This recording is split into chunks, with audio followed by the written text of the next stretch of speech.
Paladin here from Love Life Yarn, and today we're going to be making these chunky, bulky crochet slipper socks. These are super fun and they work up really fast. This is the size that I made for myself. I'm a size 9, and in 19 rounds and then into rows, you have the body of the slipper, and then you work this top, which is easy, and you have a really cool slipper sock. So I'm going to show you on some lighter yarn. I made these in Lion Brand Color Made Easy, and it's kind of dark, so I got a lighter yarn to show you how to make these, and we're going to walk through it step by step. Are you ready? Let's get started. Materials you'll need for this project include 1 skein of a bulky yarn, a size 5. The yarn I used in my sample was Lion Brand Color Made Easy, and this one right here is the Red Heart Soft Essentials. You also need a 5.5 millimeter size I crochet hook, like this one right here, which is a little smaller than is usually used with a bulky yarn, but it makes the stitches closer together for our slipper socks, and a yarn needle. All right, we're going to begin with the magic ring, also called a magic circle. You hold the yarn across here and cross it around your finger,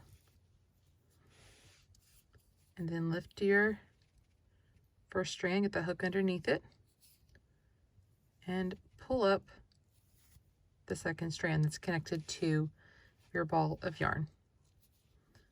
Now, we're going to, you can chain 3 here. That's what's written in the pattern. So you could chain 3, or you could work a chainless double crochet, which is what I recommend in the pattern if you want to have a little bit of a neater join or when you come back around. And here's how you work that chainless double crochet. First, you lift up the yarn to about twice the thickness of your hook. So this is a little bit more than that, that's okay. So right around there. Just, you don't want it like too big, but you also don't want it really tight. So hold on to the top with your index finger, and then you're going to turn the hook towards you, pull it towards you. And while you're holding this yarn, pull it around until it looks like this. And if you can let it go, no big deal. Just unwind it, hold it again, and try it. Sometimes that happens to me still. And now we're going to yarn over, and you pull it underneath these 2 strands here. So it's kind of like a regular double crochet there. Then you yarn over and you pull it through again. Okay, I'll show you one more time. And this is how I start. Each time I say, chain 3, this is actually what I did with mine. And so I'll show you. Actually, I'll start over. Makes it easier. So I do my magic loop, also called a magic circle. I pull up my working yarn, take my finger out. Make sure I'm grabbing my working yarn here. And now I'm going to pull it up just a tad. Hold it. I'm going to go around, yarn over, pull the loop behind those, yarn over, and pull through. And there you go. And it leaves you this nice little V shape right here when you come back around to do your slip stitch in 2, as opposed to trying to do it to a chain 3, which honestly I don't like to do. Okay, now we're going to crochet over these 2 strands here. Make sure you're not doing it in this loop by itself at the bottom. So let me grab mine. Okay, we're going to do a double crochet. So yarn over, insert right into the middle of the magic ring, yarn over, pull up a loop. You have 3 loops on your hook. Yarn over, pull through 2, yarn over, and pull through 2, and that is a double crochet. All right, so you just double crochet into the middle. So you'll do your magic ring, and then you'll do either chain 3 or the chainless, and then 7 more double crochet, because this is going to count, and you'll have 8 total. Okay, I have 8 here, so you can see what it looks like before I pull it tight. Now you're going to grab that tail end and pull. See how that closed it up? That's the beauty of the magic ring. And it may, as you're working, get a little looser again right here in the very center. It's okay. When you're done at the end, you can pull it tight again and then weave in the end, and you won't be able to see it. So now you're going to join with a slip stitch, so you can see how easy it is to work into a chainless double crochet versus a chain 3. All right, the next few rounds are going to be working double crochets in spaced out intervals. So the first one, we're going to work 2 double crochet in each stitch. Now the first one can either be a chain 3 or your chainless. So of course I'm doing my chainless. It does really give you a much neater appearance, and I said for me, I hate slip stitching back into a chain. All right, and because we're working 2 into each stitch, go ahead and work into the same stitch here under both loops. There we go.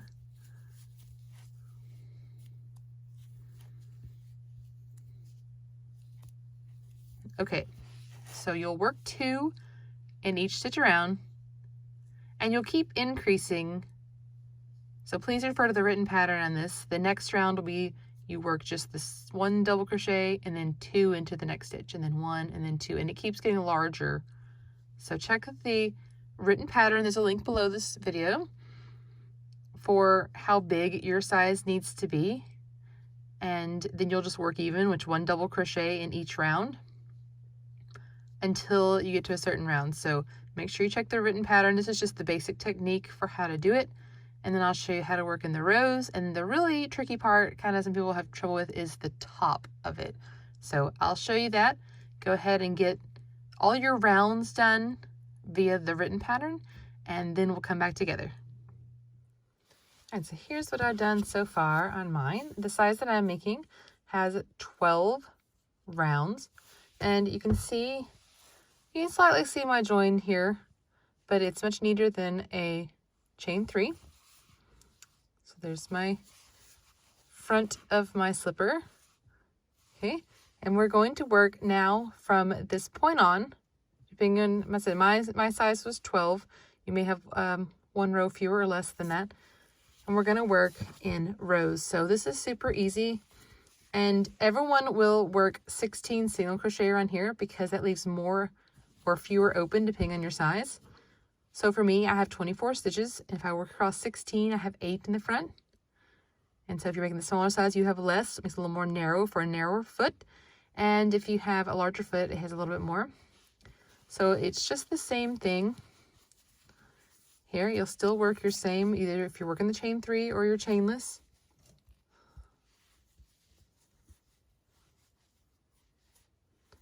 And then you'll just double crochet across the next 15 stitches.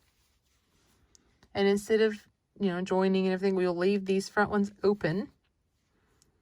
And then you'll just work back and forth in rows. Now, if you're doing this to a certain length from the toe, but I know for me the minimum size took 19 rows. So keep a ruler or a measuring tape handy to measure the length so that it'll be the right length for the foot of yourself or whoever is going to wear it. For me, since these were mine, I went ahead and tried them on myself as I went along. So like by this point, of course, even when it's down here, you can see if it's going to fit your foot when you get just a few rows in, and then you can try it on, check it out. And now we'll just work back and forth for several different rows, and then I'll show you how to join and work the top. After you complete your last row and your slipper sock is the right length, you're going to join with the slip stitch to close the heel. So for me, that's right here into my chainless double crochet from the beginning of the row. And then turn to where the outside is facing you. This may already be, if you stopped on a row like less, you may already have that. If not, just turn like I did and make sure the back of the heel here, we're going to leave this open for now. We'll come back and get it. Work a chain 3 or a chainless double crochet. And we're going to set the foundation for the ribbing. So you're going to work into the side of each one of these rows. So how I do that is I go underneath these 2 strands, working into the double crochet. If you work around the entire post like I used to do, then you'll have a gap here, and it will be pretty noticeable that there's going to be a little bit of an opening, which I didn't mind. I liked that design feature in mine, but I don't want a big gap like this. Like if I just go into here, it actually makes more of a hole. You can see that there's a big gap here, whereas this one, it closed better. So don't do that unless you like that kind of thing where there are maybe some more like eyelets at the top. So you're going to work into each row. You kind of have to help your hook in there sometimes. And when you get down to the last row before, so right down here, this row right here is when you're going to just go ahead and stop right before you get there. And we'll come back and I'll tell you how to work this one. We're going to double crochet 2 together between this and this first stitch to kind of turn the corner. But go ahead and work into the side of each of these rows. Here are my stitches worked into the side of each row. And usually you do more than one stitch in the side of a row, but I wanted to kind of pull this in so it's a little bit tighter at the top of your foot. So that's why we're just doing one. Now to turn this corner, work into this last row. So work a double crochet, but stop when there are still 2 loops on your hook like this. And now yarn over. And we're going to work into the first skipped stitch. Now this might throw you off. It looks like it's open, but you can see it actually is connected to a double crochet. So don't work into that one. Go to the next one. And then finish your double crochet 2 together. Okay, when you have 3 loops on your hook, you just yarn over and pull through. And then just double crochet across the skipped stitches. Now for me, I had 8, so I'll just work across 6. And then we'll do that same thing there, where we will double crochet 2 together to round out the other corner. So when I look, this is my last double crochet here that does not have anything in it. It's left open. So just working across to that, and then I'll show you again how to turn that little corner. This is probably the trickiest part for most people here. So I want to make sure you can see it. Okay, so there we are. I have 1 double crochet left, so I'm going to work a double crochet 2 together. So stop with 2 loops on your hook, and now find the side of that first row, and we're going to work into the side here. Now when you get to the side where this is, I believe, one of the chainless double crochets, you'll have to go kind of underneath it to find that second strand, and that's okay. It looks much neater if you make sure you do 2 strands. There we go, and that turns the corner. So you can see it kind of brings it together. Now go ahead and work 1 double crochet into the rest of these rows, and we'll find ourselves back here. So just join right here with a slip stitch, and I'll show you how to do the ribbing. When you finish this round, your piece should look like this. And so it does have a little bit of space in between the double crochet due to us working 1 stitch in the side of each, which you can see it really helps though to close up this area. And you actually could finish with this and it would be a perfectly fine slipper sock, but I wanted to add some ribbing. And here is how I did that.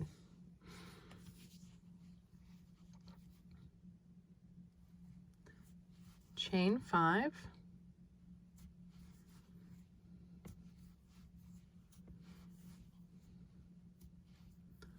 Now in the second chain from the hook, single crochet, and then in the next 2, just work single crochet in each one.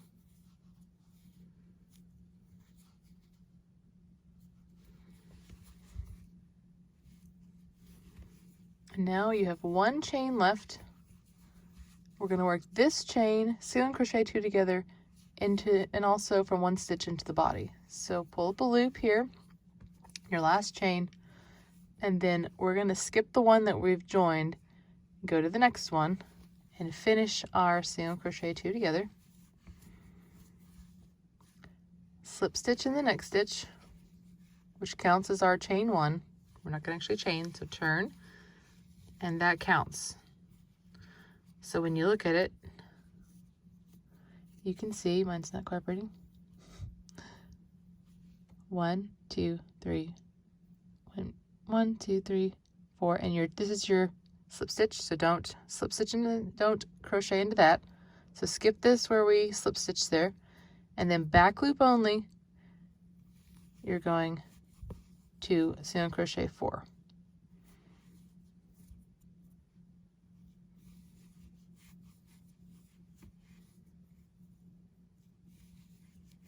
And sometimes it'll really curl here at the end, this last one. It typically does that on your very first row because we were working into a chain and we turned on our chain. So now, there we go. Turn. When you're on the edge here, you will chain 1.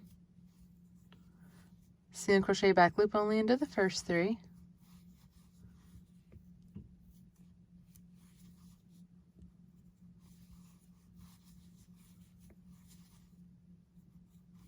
And now we're going to do a single crochet 2 together again. So this last one, you can see that this right here, that's not actually the loop.